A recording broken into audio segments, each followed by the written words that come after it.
Get the fuck up! Put him down, dude! In my house, open the door. A group of people, one of them puts a gun to my head. I'm pushed onto my knees, and that's it. Everything's darkened. And then there's two Americans. I said, "You're not going to torture us, are you?" He said, "No, son, we don't do that." It was reassuring, but he was lying. He injected me with something. I woke up 36 hours later in Guantanamo in a daze. And that's became my home in one way or another for the next 2 years. What they specifically wanted from me, especially the Americans, we want to know about a plot, anything. I'd been kidnapped, there's no other way to describe it. I was not being charged with anything. If you're in a place where accountability doesn't happen, you can do what you like. And that's exactly what happened. I've never harmed any American in any way in my life. But America can't say the same about me. These wars aren't stopping terrorism, they're causing them. If you kill people there, is it beyond the scope of possibility that people might want to kill people here? That's just the way human beings are.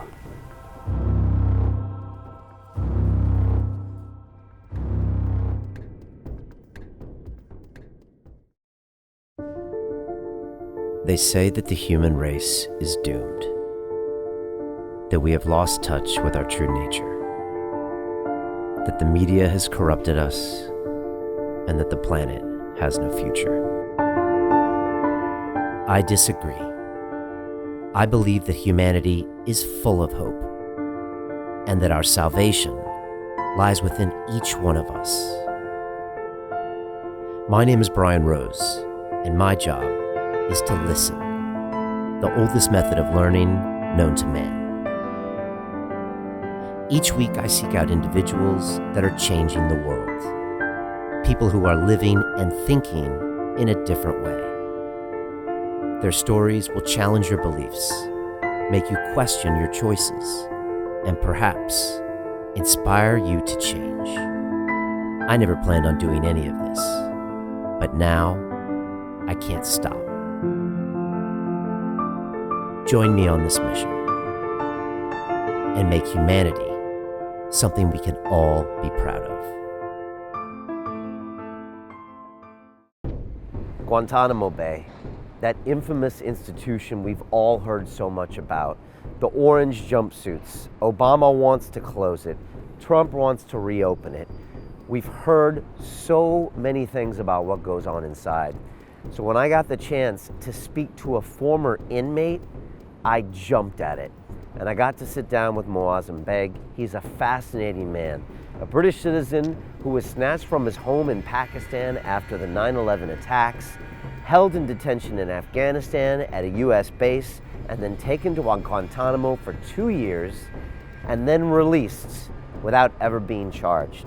It's an incredible story, and it's a story that empowered this man to now work today to help people that have been affected by the war on terror. Sit back, watch this show, see what you can learn from his experience, and see what you can learn about the so-called war on terror, what we're doing right, and what we're doing wrong to people all around the world. I hope you enjoy this. It's a very, very important episode. London Real doesn't stop when the conversation ends. You see, that's when we get started. Because everything begins with a thought, and then comes the action. The London Real Academy is our global transformation platform. Here we bring together thousands of students from over 75 countries. Whether you want to build a profitable business from your passion, or learn to speak to inspire, or broadcast yourself with your very own podcast, or accelerate your life to become a high-performance person, we have the online accountability course and personal mentoring program that will make your dream a reality. Join us, and we'll take your life to the next level, together. Our next accelerator course is starting soon.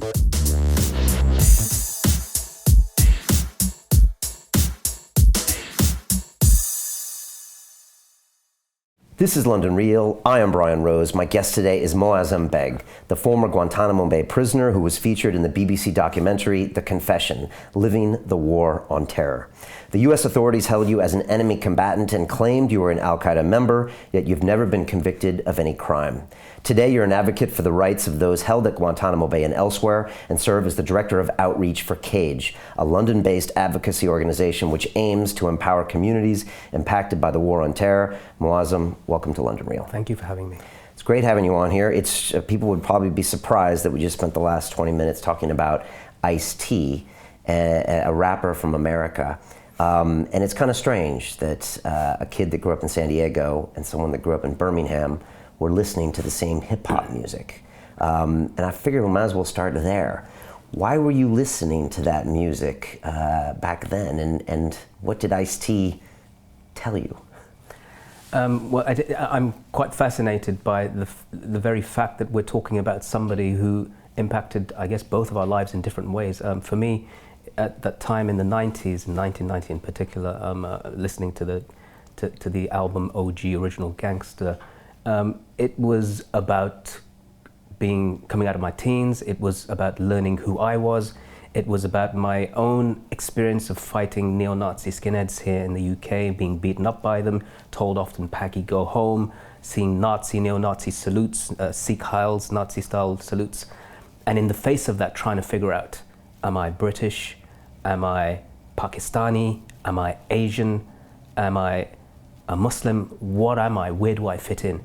And so Ice-T, listening to him around the same time when I started reading the autobiography of Malcolm X, helped to kind of direct me in a particular way. Part of that was to do with, I guess, some sort of rebellion, but more of it was about, if I don't feel like I can fit in society here, there are other places that I can look. And I think Ice-T was part of that journey for me.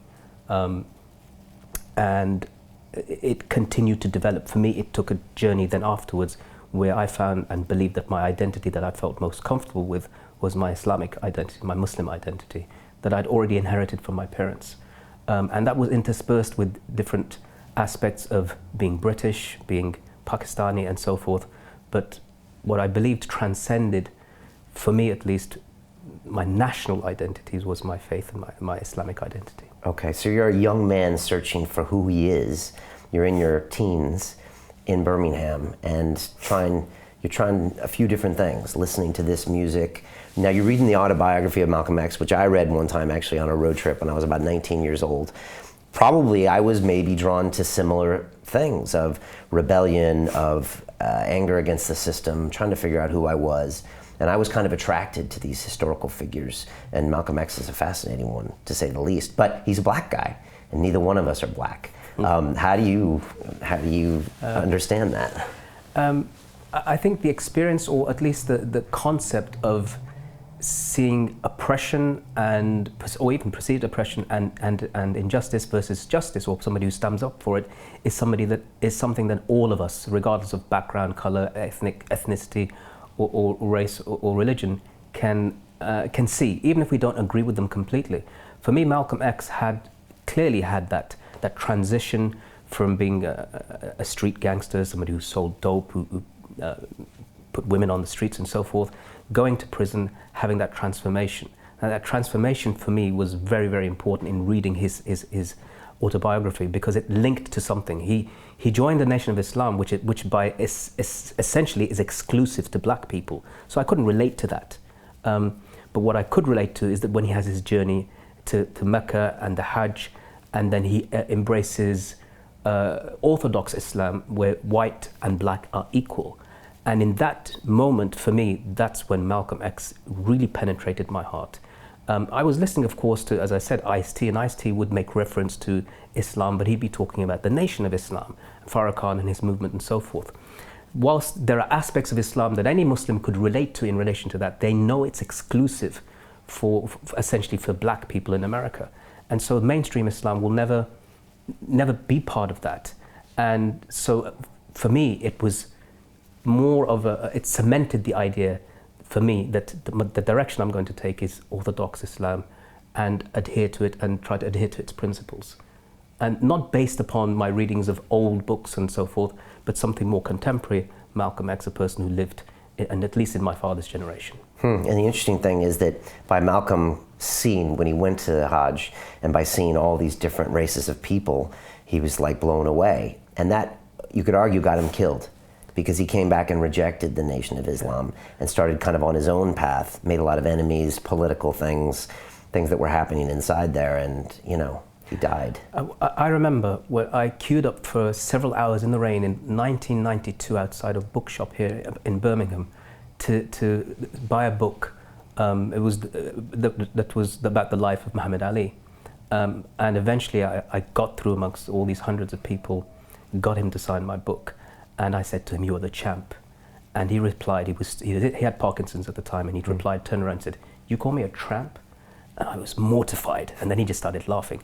But what that meant for me was, and looking and reading in his book, he says, I only embraced Orthodox Islam in 1982, meaning that one of the opponents of Malcolm at some point, even though he'd introduced him to Islam himself, was Muhammad Ali, because of this attachment to the nation.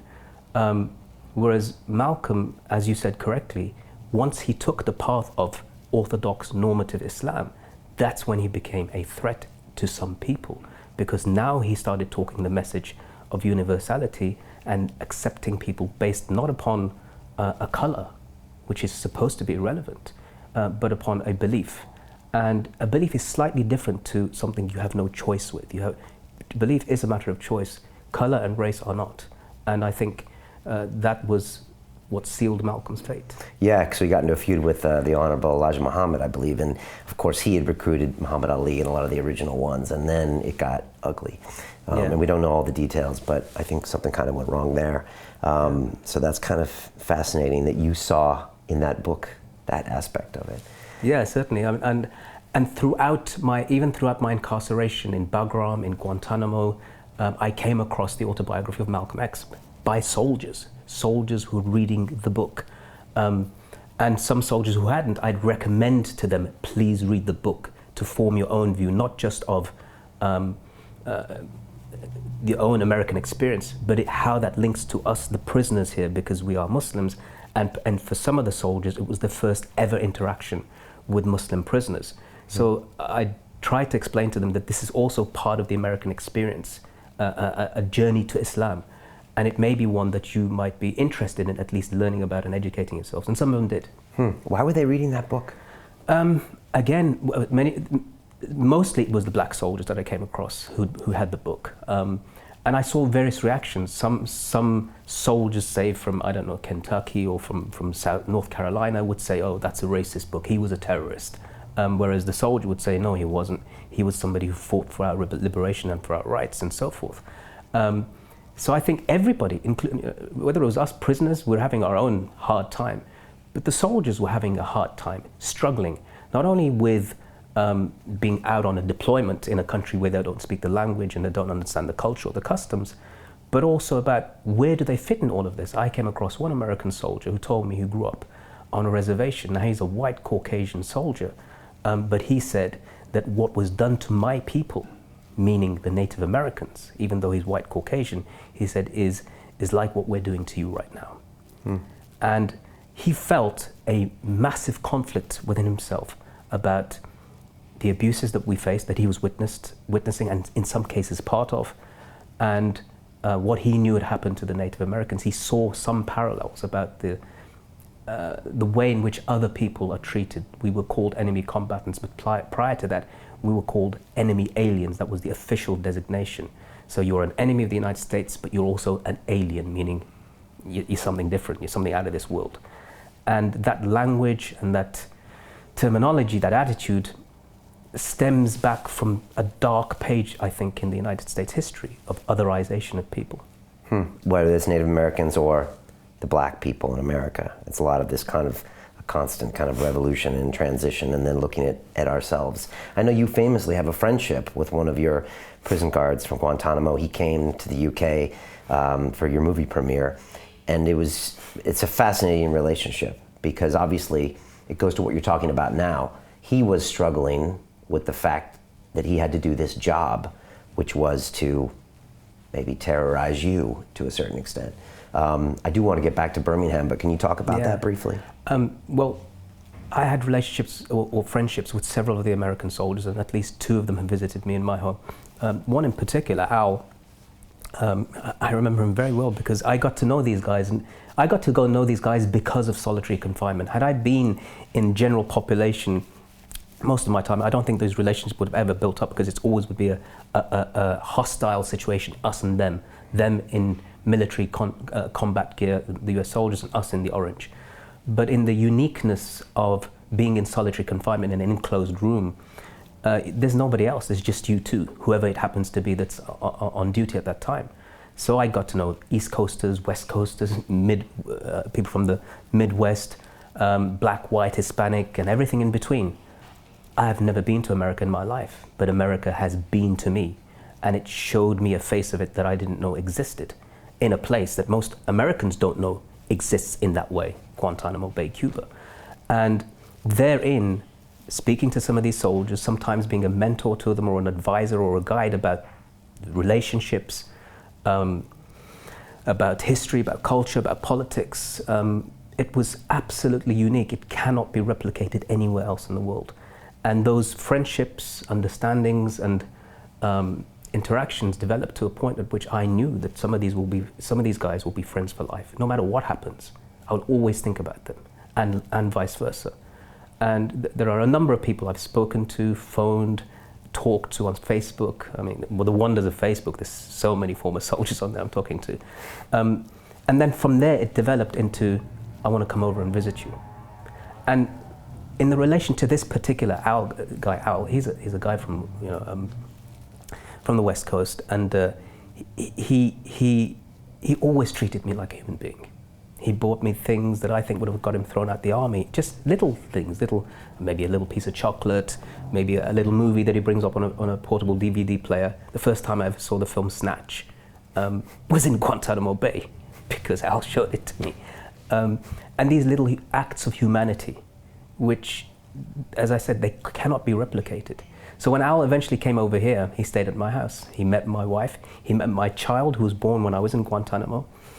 And I said to him, Al, you are my guest here. And my wife cooked for him, and he just like a brother. And I just said to him, this time, Al, I'm going to warn you, I got the keys. And we laughed. He met my dad, he went into the community with me. People gave a standing ovation when they saw him and me hug and embrace. And these sorts of things, people make films about many, many years later, how the American soldiers go and meet the Viet Cong that they had fought once, or soldiers, GIs who fought in World War II and met the Japanese. This is happening right now. So whilst people may say that quote unquote radical Islam and America and everybody else cannot meet, cannot talk, cannot come to an understanding, I say that's already happening, but people don't want to hear about it. And yet there's not a lot of these incidents. This probably comes down to a certain amount of your personality here. Yes, except for the fact that there was about 800 prisoners in Guantanamo, and each of them has their story. The difference is that because you and I are speaking English, and we are, by definition, by necessity, only speaking to the English-speaking world, the rest of the world speaks Arabic and Pashto and Farsi and Turkish and Uyghur and Swahili, and the list goes on. And each has their own experience. And I was only in Guantanamo and Bagram for 3 years. There are people that have been there for 14, 15 years, so their experience is a multitude of more times than my own. And we're just not hearing about it, that's all. Right. Well, I want to get back there at some point, but I also kind of want to go back to Birmingham. And can you tell us a bit what it was like back then? I guess it would have been in the 70s and even 80s in Birmingham. I think even recently, when Trump was elected, he made some comments about Birmingham, right? As in it was some divided state or something. What is Birmingham like today? Because I know you live there. And what was it like back when you were listening to Ice-T? What was it like growing up from an identity standpoint and everything else? Birmingham today believes it is the second city. There's a dispute between Birmingham and Manchester. We believe Birmingham is, after London, the second city of the United Kingdom. Very proud to be from there. It's a very diverse city. There's a large Muslim population there. That's what I think one of Trump's advisors said, that there are no-go zones. He'd gone to the extreme and said there are no-go zones where there are only Muslims and Sharia law is applied and so forth. I think people ridiculed that and made fun of it. I live in an area called Hall Green, and we joke that it's called Halal Green now after this place. But the truth is that it is a very mixed, diverse place. And that's quite different to how it used to be when I grew up. I grew up, as I said, at a time where people from second generation immigrant families were facing aspects of racism. There was the National Front, which still exists today. It's a racist party in Britain. There was the British movement that used to exist back then. There was something called the Anti-Paki League, which was essentially against Pakistanis or anybody deemed to be a Pakistani, which included Indians and Bangladeshis and so forth. Didn't matter, as long as you're brown, you fit the bill. And I got beaten up by some of these skinheads, and that's one of the reasons why I ended up joining a street gang called the Lynx. And this street gang, modeled itself on, I guess, gangs that existed in America in one way or the other.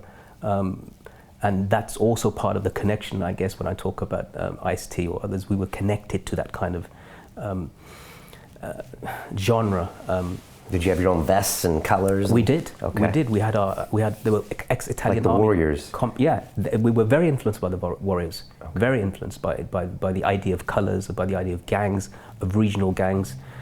That had a huge influence on us. In fact, we'd talk about it. We'd verbatim quote. I'll stick that back up your ass and turn you into a popsicle. Those kind of things we verbatim quoted just amongst ourselves. Right. And that was part of growing up, listening to Beat It, Michael Jackson, right, which came a little bit later on the scene. But it was all part of and that video was gangs fighting at the end. It was, yeah. They were real gangs. Yeah. Right? And we knew that. We knew. And we were modeled on that kind of thing. So we had our ex-Italian army combat jackets. We had some kind of patch. I don't know from which army it was, but we all wore them as our kind of localized identity. And our raison d'etre was to fight the skinheads. And we did that, but as all gangs do, get involved in some kind of criminality or the other. That happened. So I knew lots of people who ended up going to prison for one thing or the other. I generally stayed out of it, but I was just only involved in the fighting part of it with the skinheads. But again, it's a very important journey. My dad came from Pakistan in the 60s. He was a banker, he was a very respectable kind of guy. He didn't face the kind of things that I faced. He wanted to work and make a life for his family and so forth. But I, growing up, going to school, getting picked on sometimes, or sometimes just trying to find out where I fit, I was gonna have a totally different experience. And for the Americans that are listening that don't understand the dynamic between Indians, Pakistanis, Britain, I mean, obviously America had our waves of immigrants, right? Yeah. And back in the day, the Italians were the wops, and the Irish were the mix, and then the Mexican immigrants came in, but then as each generation assimilates, things change. Yeah. So how would you describe, and obviously the West Indians came here, I think in the 50s and 60s. Yeah. So if you had to kind of break it down, how do the Pakistanis and Indians fit in, even in the Midlands, which is not like the big city here? So there's a very strong link between the British and India. And India, when I say India, that would have included Pakistan was made into a country only in 1947. Prior to that, it was all India, and there was no Bangladesh. And so all of those, Britain had colonized India for at least 250 odd years. And my father was essentially a product of that. My father's father had been a soldier in the British Indian Army. He'd fought in the Second World War in the Western Front. His father had fought in the First World War and in the Boer War. And the history goes back hundreds of years to when they were part of the Mughal army that was the Mughals, or the Great Mughals. My father studied as a child in an English convent school. So he was very affected by the effects of colonization. He spoke English perfectly well before he came to the UK. And that was one experience of many people from the Indian subcontinent.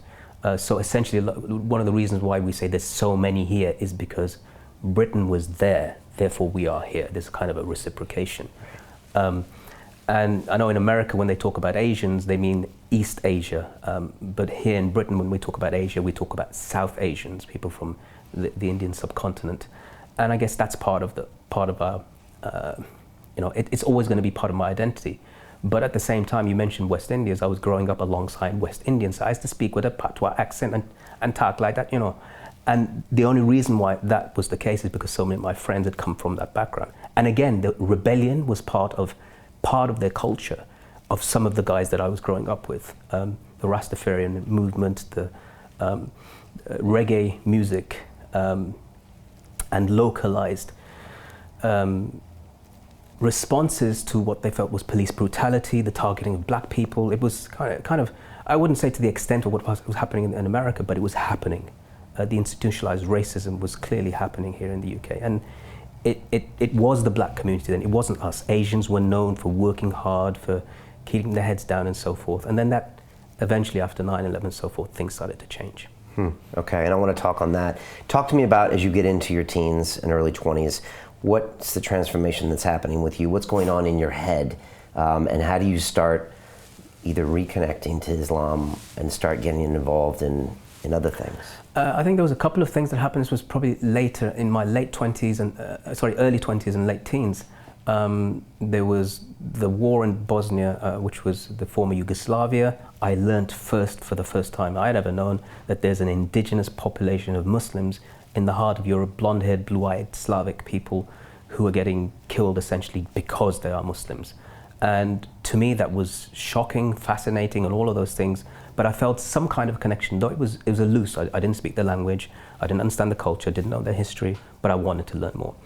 There was that happening. There was also the first Gulf War. The first Gulf War in 1991, against Saddam Hussein. It had the coalition, which included Britain, essentially bombing Iraq after they had invaded and occupied Kuwait. I was confused, and I found myself, I guess, feeling defensive of what was happening to the Iraqis, not because I understood anything about Iraq, but because I felt that this is, what's Britain and America and everybody ganging up onto this country for? What's this really all about? Okay, but it's a secular state. It wasn't necessarily a Muslim country. No, that was irrelevant to me. It was just simply Muslim people there getting attacked by. But of course, it was more detailed than that. And other things like, well, I knew that Palestine had been occupied, I knew that South Lebanon had been occupied, I knew Kashmir had been occupied, but there was no movement to liberate those peoples there. So I felt that there's something else going on here. And as I learned later on, a lot of this was about interests. It wasn't necessarily about what's right and what's wrong at that particular time. So that was all. I started to get a little bit disillusioned with what Britain, the direction it was going. There was a time when I was going to join the British Army and following the tradition of my forefathers. I didn't do so because of racism and because of the first Gulf War, which I felt, for me as a Muslim, I can't see myself being in an army where I have to fight or be involved in something that would harm my co-religionists or people I'm trying to at least feel some connection to. Okay, so that's how you felt about the UK. Yeah. How did you feel about America? Especially you're growing up with a lot of Americana. To be honest with you, America seemed like a distant place, an extension of Britain. We speak English. The Americans speak English. And there was clearly lots of culture, music, film, and so forth, fashion coming over from America. So it was entering our lives without us even knowing. It was so plain. But I, as I said, I've never been to America, so I had no sense of America at all in real terms, in tangible terms. Will you go? Can you go? No, I don't think I don't think America would let me in, even if it wanted to. The time when it might have happened was Obama's time. I can't see Trump letting me in, I think. What do you mean by even if it wanted to? I think there are too many uncomfortable questions. Too many. My name now is synonymous with Guantanamo. It's almost Moazzam Begg Guantanamo. That's like, or Moazzam Guantanamo Begg. And it forces the Americans to look at why they did that. It will have to. And it won't be some Afghan villager who's unable to articulate himself. It's going to be me saying it as it is, without exaggeration. But America's going to have to listen to one of the people that it tortured, that it abused, that it falsely imprisoned. And I've never harmed any American in any way in my life. But America can't say the same about me. So there will be some uncomfortable questions that will have to be answered. And I think, to my knowledge, not a single former Guantanamo prisoner has ever walked free on US soil. But you have a British passport, so technically you can fly there without... Technically, but I can't see that happening. And you wouldn't? You would be concerned for your safety? I would, very much. Okay. I don't mean the American people. I think American people are as good as bad as anywhere else. But I think administration, whichever administration that would be, I think that I would be at best detained and at worst detained for a very long time. Okay. Back to Bosnia, and have you opened the bookstore yet? Because the bookstore, if we look back at your whole story, seems to be where you first get on people's radar. Maybe talk about that in Bosnia. So I took the first trips to Bosnia in 93, 94, and then I think 95 as well. So I went several times. I went with aid organizations initially to take food and aid, and I had been terribly affected by some survivors that I'd met in Birmingham, a woman, for example, a Bosnian lady who, it's harrowing just to even mention it, but she'd been raped multiple times. She'd been gang raped by Serb soldiers, and they chopped off the head of her child, and she nearly lost her mind. She cooked for us, I remember that day, and I felt so ashamed sitting there that this woman's cooking for us. And we know this story from her. She's relating part of the story to us. Things were bad back then, and I just don't think the internet wasn't up and running. No. They weren't that well documented. So we heard these stories either firsthand from people or from one or two individuals who'd gone over and recorded the stories, come back and made the video. There's one called Massacres in Bosnia and Croatia, which was horrific to watch. It wasn't for public consumption, but it was just horrific. Right, mass graves, all of that. Yeah, absolutely terrible. And of course, reports coming from there. So again, what connected me was my search for my identity, that I feel that I want to be connected more to the Muslim world, and here, right on the doorstep of Europe, something's happening and it needs your help, if you can. Were you angry? I was shocked, I was in tears, I'd cry at night, and of course I was angry. Okay. I was angry beyond, because when you hear something like that, you think of a member of your family. You think, what would you do if it was a member of your family? So of course I went, and I went with multiple intentions. One is to help an aid convoy, and possibly, if I can, join some militant force, military force. And I did both. After several convoys, I went on one, and when I joined the Armija Bosanska, which was the third corps of the Bosnian army, and it was the volunteer unit, which was essentially the foreign volunteers. They were from all over the world, from the Muslim world. Okay. What kind of people were there? What nationalities? From Saudi Arabia, from Tunisia, from France, from Gambia, from Indonesia, Philippines. I mean, in fact, it was one of the first times when I'd seen that, wow, the Muslim world is massively diverse. Like Malcolm X's journey. It's massively diverse, and it's for people from everywhere you can imagine. I mean, guys from Namibia. I didn't know there was Muslims in Namibia. And so people, Mongolia. So what I'd realized here is that they all come for the same reason. And of course, at the time, the concept of radical or radicalism or terrorism wasn't really associated with the Muslim world the way it is today. Yeah. We were essentially on the same side as NATO, but NATO or the United Nations weren't doing anything. That was the point. I met Brits out there, I met Pakistanis out there, all from the United Nations, Bangladeshis, Canadians. Everybody was there watching it happen, watching the massacres, the largest genocide on European soil since World War II was happening, and everybody sat and watched, except for this unit of fighters who fought back. Right, and you were on the same mission as NATO, because NATO was saying they were trying to prevent these things. Right. Were they bombing then, or not? Well, credit to the Americans, and I know one American soldier said something to me that shocked me when I was in custody. He said, listen, we came to Bosnia and we helped the Muslims there. And until we came, nobody did anything. I said, you're wrong. We were there before you. you made the difference. Of course you did, because you had all the air power. But he was trying to say that, we've helped the Muslim world, and look what you guys did to us. I said, I didn't do anything to you. But that was the kind of sense that some of the American soldiers felt. Okay, and so that's how it started for you. Yeah. How come things weren't being done there, do you think? Interests. There was one thing that so Bosnia is a country is made up of Bosnian Serbs, Bosnian Croats, and Muslims. That you can see the obvious one that stands out. Bosnian Serbs have Serbia to fall back on. Bosnian Croats has Croatia to fall back on. The Muslims have nobody to fall back on. So when there was an arms embargo, it affected the Muslims more than anybody else. The Bosnian Muslims more than anybody else. It was a no-fly zone, that's fine, but everybody else is armed to the teeth. The Muslim groups there suffered the most, of course, and history bears witness to it. And still to this day, we hear just now recently, Ratko Mladic and Radovan Karadzic and all these people have been prosecuted for war crimes 22 years after the fact.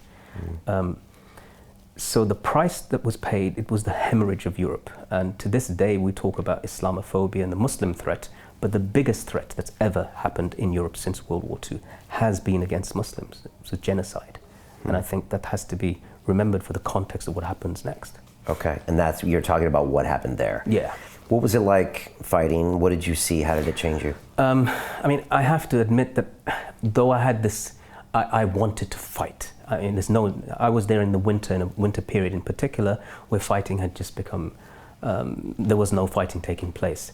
And it just happened that I was there for about a month or so and nothing happened. And eventually I didn't take part in any military operations. I was there in the training camp. I was there in the back lines, met with several wounded people, heard the stories of numerous people who fought, some who'd got killed, and so forth. So, of course, I was affected by it. But I didn't see the frontline action that I thought I might see. But there's no doubt in my mind that I felt that these people and what they were doing to me was very exemplary and something that I wish could have been replicated around the country. Okay, so you come back to Britain. What happens next? So a couple of years later, so part of my journey then, of course, now I've met all of these Muslims from different parts of the world. I am what's the right word? Networked. No, I'm taken by what I've seen that they're like. I am affected, in a sense. I want to learn more about. I meet people from the Arab world, and the Islam they talk about and how they talk about it is different to the British Islam that I've heard of. And so I try to research more and learn more, and try to engulf myself in learning about Islam and teaching about Islam in the way I think is the correct way, and not the traditionalist way of what we learned from our forefathers, from our parents and so forth, but stuff that's kind of based on scriptural texts and stuff like that. And in that context, of course, the idea and the concept of jihad becomes very important. So in my bookshop, we have a bookshop that sells books about creed and belief and jurisprudence and law and so forth. And one of the subjects that we focus on is jihad, the concept of it, the historical concept and what it means. And of course, emotional word these days, jihad. It is, other than the fact that a lot of the books that we read at the time had all connected. I mean, the thing that revived the concept of jihad in recent times was Afghanistan, when the Soviets occupied. And that had complete, and I mean complete, American and British support and funding. Now, the jihadi world won't talk about that too much because it's kind of, hold on, Britain and America funding us to do jihad? But that's exactly what was going on. Right. The Americans supplied the Mujahideen in Afghanistan with the Stinger anti-aircraft missile system, which helped to knock out those Russian helicopters. Yeah, it's in the 80s, right? Yeah, in the 80s. So, and it was the funneling of funds and weapons. It was a game changer. Pakistan. The Stingers were a game Charlie changer. Wilson's war, and all of that stuff. Yeah. So clearly there was interests. Jihad served an interest for the West. Jihad was something that was celebrated. You watch Rambo 3, Sylvester Stallone is with the Mujahideen. And the film is dedicated to the brave people of Afghanistan. So right. You're laughing now because these days that film wouldn't be made. No, it wouldn't. I mean, I heard a rumor, I don't know if it's true, but that Sylvester Stallone was told to come back in Rambo 4 and fight against the Taliban, which wouldn't have made sense because these were the same guys that he was fighting along with in Rambo 3. Okay. Yeah. And so you obviously see all of these patterns of friends and foe and friends again and foe again, and but people forget easily. I do. Okay. Yeah, I do. And this is, again, part of my journey, part of trying to learn. And in the midst of this, I have to admit that I come across people that are extreme. I come across people who I think are dangerous. I come across people who I don't want to be like them. But that is not going to form my view, what I think is right. Just because there's a person that amongst Bosnian Mujahideen, or whatever you want to call them, is an extremist, that wants to wage war on everybody, that wants to kill everybody, or wants to blow people up. Because he's there amongst them, it doesn't mean that that is the focus, and it's not the focus for the majority of people. But as time goes on, of course, these people do appear, and they start to appear more and more. Right. What happens when you meet people like that? Because when I listened to all of your adventures, well, by definition, whether you're in aid groups or fighting or whatever, you're going to bump into these people that later become ISIS leaders that you know. Yes. How do you deal with them? Do you argue with them? Do you listen? Do you say, I'm on this path? Or what do you do? Of course, hindsight's a great teacher, but at the time you don't know. I mean, there are people who always say that such people existed. They existed in Egypt, in Algeria, they were in the localized battles that were taking place against the governments and so forth. Only now, which I can say clearly, I have seen the effects of what they can and have done, especially in Syria, especially with ISIS. It's a breed that is it has recurred throughout history, in Islamic history, but it's a breed that is the most dangerous I have ever seen. And primarily because though the West feels that it's a target of ISIS, which is true, the way that ISIS has targeted the Muslim world has no precedent in recent times. And so I know from when I was in Syria in 2012, 2013, there are people I was with, I lived with, stayed with their families for several months, were butchered by ISIS, literally beheaded and killed. And so it's not just a condemn for the sake of condemning, which I won't do, but it's a personal experience I've had. And so when I talk about people who've like that, or who've come across the scene, they're in the context of something bigger, an invasion, an occupation, people being imprisoned, people being tortured. Majority of, I mean, even the leaders of ISIS, I've studied this to some degree, and the leaders of ISIS, 17 of ISIS's 25 leaders were imprisoned by the Americans in Camp Booker, and tortured and abused at a time when torture and abuse was rampant in Abu Ghraib and other places. So the effects of torture and the effects of abuse and occupation and colonization and all of those things will, for a surety, produce that kind of response. But can you definitively say that the torture caused ISIS in the years to 2012? No, I can't. I can't say that it's only the torture. No, there are a series of things that made that happen. There is the internecine warfare between the Shiites and the Sunnis. There's the hatred. If you look at the hatred that exists between the Sunnis, or some of the Sunnis, the ISIS Sunnis in Iraq against the Shiites, there's a history, whether it goes back to Saddam's torture of the Shiites and their retribution after they come in power, or vice versa. And it's still going on now. There's retribution from the Shiites against the Sunnis, and it's non-stop. And the torture, the level of torture is horrific from both sides. People being skewered like kebabs and skinned alive. Why so horrific? It's hard to put a finger on it, but what I can say is that torture and abuse and these sorts of violations breed the same thing. And it takes a very, very brave man to come along and say that he's prepared to forgive for the stage next. I don't think anybody's prepared to forgive, not the Americans, not the British, not the Iraqis, not the Saudis. I've yet to come across a nation that says, okay, I'm prepared to forgive to move forward.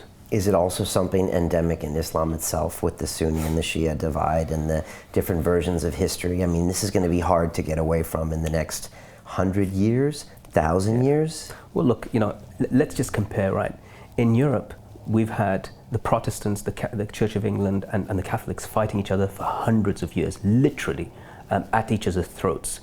And only in recent, I mean, even the First World War was some kind of result of that. The Second World War, some kind of result of a schism between European powers.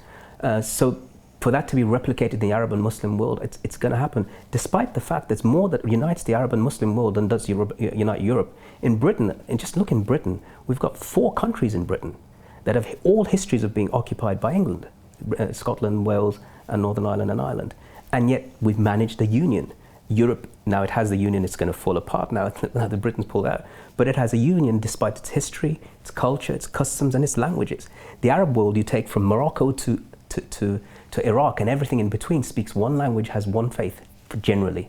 I mean, there are Christians and etc. So, but generally, and yet the divisions have been based upon, in recent times, colonization. Somebody came across with a ruler, drew up the borders of Libya and Algeria and so forth. To a certain extent, but the Sunni and Shia divide is different. That's true. You're right. You're right. Yeah, it goes back deep, and it is right.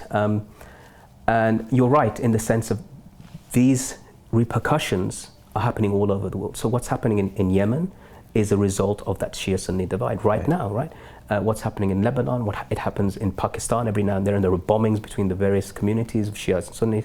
So yeah, and Iraq and Syria are probably the worst manifestations of that. And I don't think we're going to get away from that for a long time. It's going to continue. Any solution for that? Do you ever think about it? Do you ever talk to people all the time. about it? Yeah, all the time. Okay. I've been to Iran. I've met with people there. I've met with senior people there and talked about this proposal, which many people much more powerful and more knowledgeable than me have done before in the past. And we cooperate with Shiite groups over here in the UK when we talk about issues of Islamophobia and so forth. But what do you do when people are at each other's throats, literally killing each other, skinning each other alive? It's gone too far. It's going to be a tit for tat, and it doesn't stop until somebody puts his hand up and says, I'm prepared to forgive you for butchering my family. And I don't know who's going to do that. Okay, you need like a Martin Luther King figure to walk in. And I don't think even Martin Luther King came across anybody butchering his family. You're right, yeah. You know? So you think at the West, we're quick to point the finger at what's going on over there, but if we looked in the mirror, we would see a lot of our own divided countries, bloodshed history, etc. And one thing that Al Jazeera always does a great job of, as opposed to, and RT, is covering America and showing how much, you know, that we're killing each other there as well. Well, look, you know, the United States of America, I came across an American soldier in Guantanamo. I swear he said to me, you know, he's a really lovely, nice Southern gentleman, but he said, the South will rise again. He actually said those words. I said, what do you mean? Do you realize in that war there's 1 million Americans were killed fighting each other over one thing or the concept of the South and the North and what those ideals and values were. America has a history of blood. It had a history of war and killing. There's just no escaping from that, from the Native Americans to the black people to Mexico to internally and then beyond across the world. There's only one country that's ever used nuclear weapons in the history of mankind. And, you know, there has to be some kind of, I think for America, an introspection. America is a fantastic country. It's a wonderful country, and it's hard for me to admit that as somebody that's only tasted the worst of what it can give. But the more I see of what America is capable of and try to look at it with an unbiased view, which I do from time to time, it's a wonderful country. And it's got a lot to offer if it recognized what its potential are, and that potential for danger was mitigated. Yeah, it's a young country, and it was a country built literally on, you know, slavery and racism, like economically. Yeah. So it's endemic, and it's been there for a few hundred years, and it's got a lot of issues to work out. Maybe that's a different show. I was going to ask you, there was a movie called Hell on Earth that was narrated by Sebastian Junger about ISIS, and it came out, I think, recently or 6 months or a year ago, but he kind of dove into kind of everything that was happening in there. I just wondered if you saw it, or it was just interesting to me to see what was happening in Syria, because from the West and from the media, sometimes it's really hard to try to understand. Maybe we can get into that later, because I know you spent some time there a few years ago. Yeah.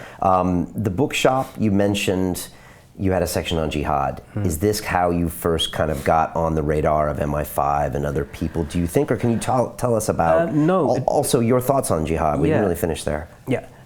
No, that wasn't the reason why the security services came. When the security services came to my house the first time, 98, they came to my bookshop. They came simultaneously to my house. They seized some copies of various books, but what they were interested in was that somebody had contacted me from the Emirates, who said that he'd been tortured into signing a confession that he was part of a terrorist group.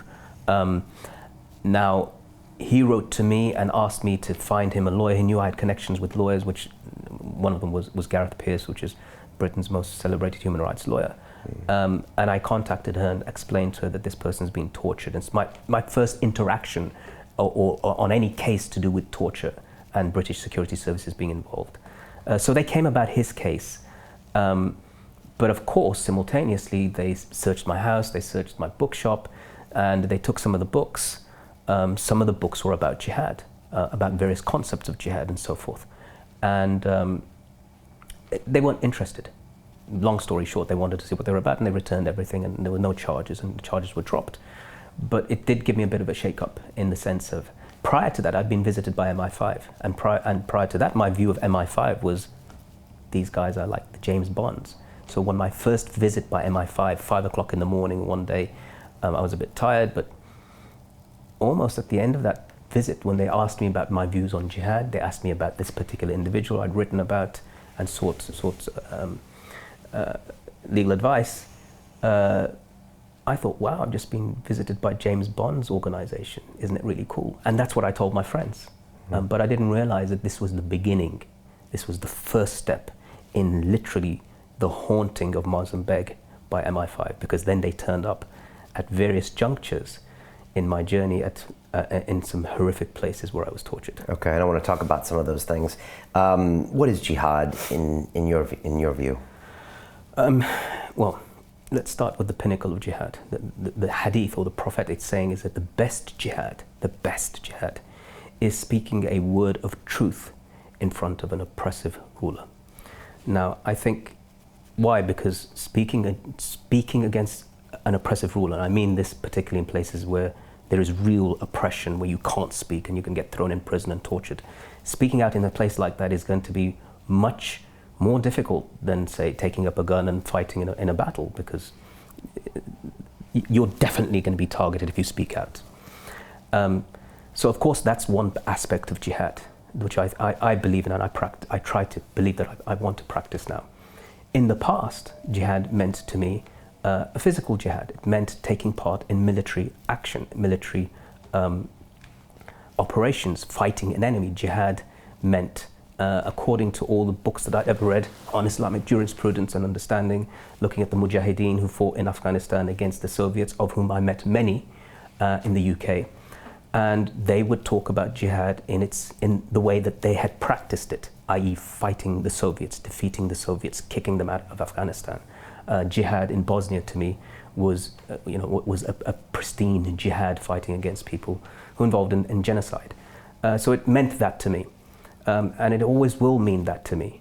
What it won't mean is walking in the streets of Britain or any other country, whether it's in the Middle East or in the West, and blowing up innocent people or targeting them or driving cars against them or chopping them up or anything. That will never be jihad. That to me will be murder.